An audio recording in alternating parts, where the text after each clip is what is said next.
राज्यामध्ये लवकरच 12वीच्या प्रात्यक्षिक परीक्षांना सुरुवात केली जाईल। मात्र त्याआधीच प्रात्यक्षिक परीक्षांवरती बहिष्काराचं वादळ घोंगावू लागलंय। महाराष्ट्र राज्य शिक्षण संस्था संचालक महामंडळानं 12वीच्या प्रात्यक्षिक परीक्षांवरती बहिष्कार टाकत या परीक्षांसाठीचं साहित्य बोर्डाकडून घेण्यास आणि परीक्षांसाठी सहकार्य करण्यास नकार दिलाय। शिक्षक आणि शिक्षकेतर कर्मचाऱ्यांच्या रिक्त जागा, थकीत वेतन, अनुदान आणि इतर प्रलंबित मागण्यांसाठी बहिष्काराचं हत्यार उगारलं जातंय। तसंच शाळा आणि शाळेतले कर्मचारी प्रात्यक्षिक परीक्षांसाठी उपलब्ध नसतील असं महाराष्ट्र राज्य शिक्षण संस्था संचालक महामंडळाचे सरकार्यवाह रवींद्र फडणवीस म्हणाले। राज्यात 12वीच्या परीक्षेला लवकरच सुरुवात होणार आहे आणि त्याआधी प्रात्यक्षिक परीक्षा जी आहेत त्याची तयारी सुरू झालेली आहे। मात्र अनेक शिक्षण संस्था अशा आहेत ज्यांनी प्रात्यक्षिक परीक्षेमध्ये सहकार्य करण्यास नकार दिलेला आहे।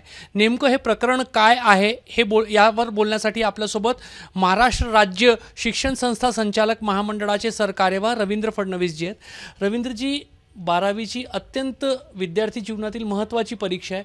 प्रात्यक्षिक परीक्षेसाठी साहित्य आम्ही घेणार नाही, आम्ही परीक्षेत सहकार्य करणार नाही, असे अनेक शिक्षण संस्था म्हणत आहेत। नेमकं प्रकरण काय आणि असं असहकार्य का?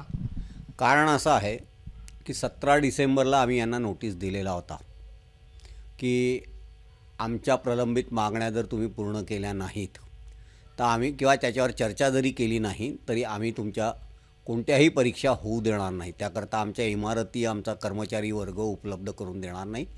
त्या दृष्टीने आम्ही आमच्या सर्व शाळांच्या, कॉलेजेसच्या मुख्याध्यापक आणि प्राचार्यांना पत्र दिलेले आहेत आणि त्यांनी जर ऐकलं नाही त्यांच्याविरुद्ध आम्ही कारवाई असू असंही त्या पत्रात लिहिलेलं आहे।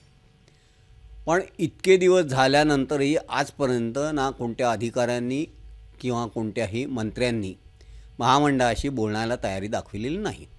पण 12वीची परीक्षा विद्यार्थी जीवनातील अत्यंत महत्त्वाचा टप्पा आहे आणि त्या अगदी 12वीच्या परीक्षेच्या तोंडावर होणारी प्रात्यक्षिक परीक्षेच्या वेळेला जर असं होईल, विद्यार्थ्यांच्या मनोदशेवर विपरीत परिणाम होणार नाही का? सरकारसोबतचं तुमचं भांडण आहे, मात्र सरकारला मजबूर करण्यासाठी, त्यांचा सरकारचा तोंड उघडण्यासाठी विद्यार्थ्यांची अडचण केली जाते।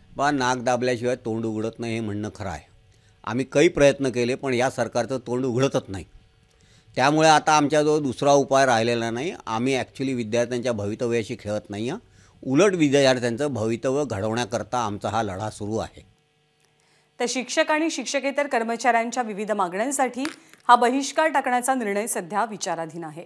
बुलेटिनमध्ये या बातमीसोबत आपण छोटासा ब्रेक घेऊया। पाहत राहा एबीपी माझा। एबीपी माझा, उघडा डोळे बघा नीट।